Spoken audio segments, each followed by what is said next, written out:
feel that it's safer for them to, send their children on the streets than to go to school because of safety concerns.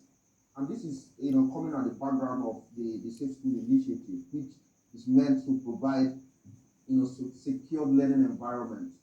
But it's been, hindered by lots of bureaucratic bottlenecks, including funding, collaboration, synergy, the federal, the national, and the state governments, we're supposed to work together, counterpart funding and all of that, provide all of those things to ensure the realization of this initiative. But that is not happening, in reality, especially the mass of it. So children, a lot of schools are without proper security, proper fencing, and all that. In fact, a lot of schools do not even have the physical security guards. To start with, most of those schools are not properly fenced. Children would have to, cross the road to go and, ease themselves.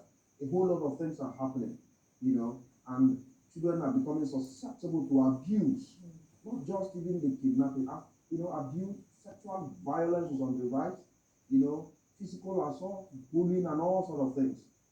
So coming to your question, I believe that if the government needs to do quite a lot of things, inclusive of the NGOs and organizations like ours.